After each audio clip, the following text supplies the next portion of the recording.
Chicken biryani செய்ய போகிறோம். அந்த சிக்கன் பிரியாணிக்கு என்ன தேவைன்னா, 1/2 கிலோ சிக்கன் வாங்கிட்டு, 1/2 கிலோ அரிசிக்கு 1/2 கிலோ சிக்கன், 1/2 கிலோ சிக்கன் வாங்கிட்டு அதில் கொஞ்சம் மிளகாத்தூள், கொஞ்சம் உப்பு போட்டு ஒரு விசில் போட்டு வச்சுருக்கேன். அப்போ பிள்ளைங்க சாப்பிட்றதுனால அது கொஞ்சம் சாஃப்டாக நல்லாயிருக்கும்.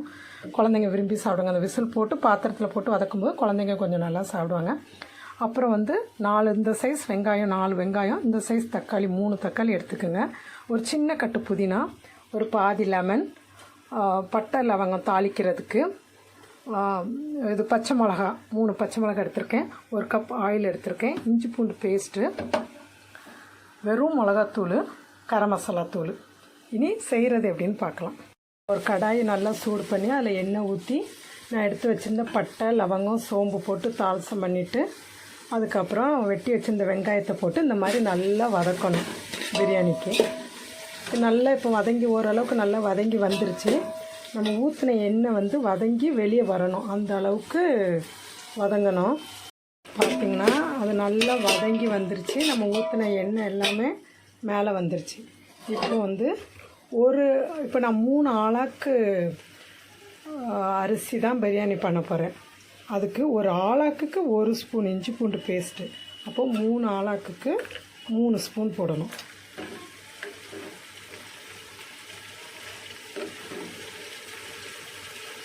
மூணு ஸ்பூன் அது நல்லா வதக்கிடணும்.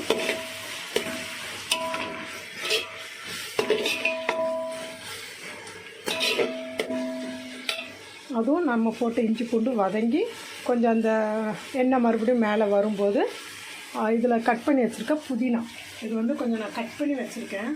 அப்போ தான் அது நல்லா வதங்குறதுக்கு ஈஸியாக இருக்கும். கட் பண்ணி வச்சுருக்க புதினா,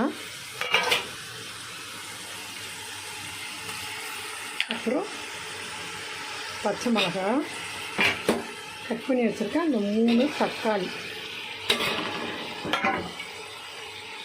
இவ்வளவும் நல்லா வதக்கணும்.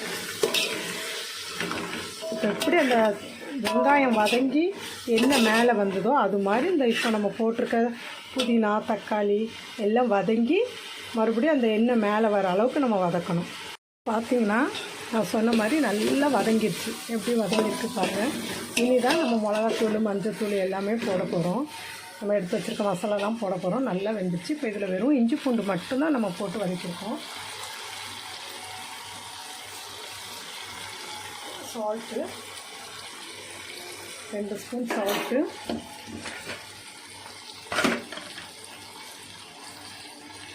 வெறும் மிளகாத்தூள் நான் 1.5 ஸ்பூன் சாப்பிட்றேன், ஏன்னா எங்கள் வீட்டில் காரம் சாப்பிடுவாங்க.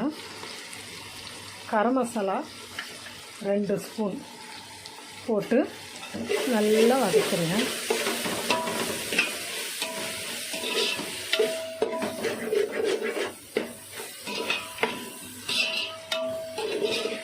இந்த மசாலா கொஞ்சம் வாசனை போட்டுட்டையும் வதக்குங்க.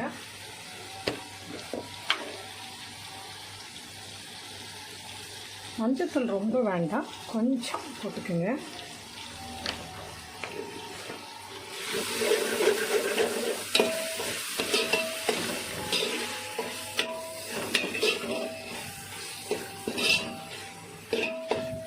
இப்போது நான் 3 ஆளாக்கு அரிசி எடுத்து வச்சுருக்கேன். 3 ஆளாக்கு அரிசிக்கு ஒரு ஆளாக்குக்கு 1.5 ஆளாக்கு தண்ணி கணக்கு பண்ணி ரெடி பண்ணி வச்சுருக்கேன்.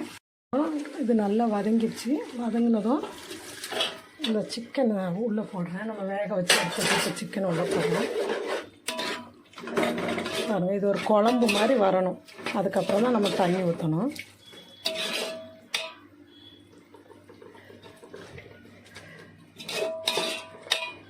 இப்போ இது கூட நான் 3 ஆளாக்கு அரிசி, அதுக்கு 1 ஆளாக்குக்கு 1.5 ஆளாக்கு தண்ணி, நான் 3 ஆளாக்கு 4 ஆளாக்கு தண்ணி ரெடி பண்ணி அதில் ஊற்றுறேன்.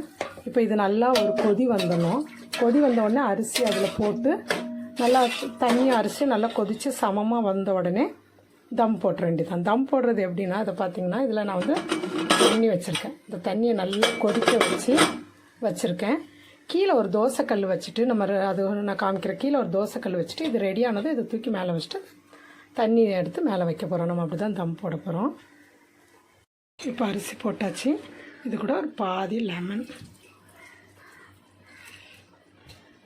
அவ்வளோதான். இதை நல்லா கிளறி விட்டுருங்க. பிரியாணி அப்புறமா ரெடியான பிறகு ரொம்ப கிளறாதீங்க. கொதி வந்த பிறகு அது அரிசி உடஞ்சிரும். இப்போ கிளறிக்கிங்க.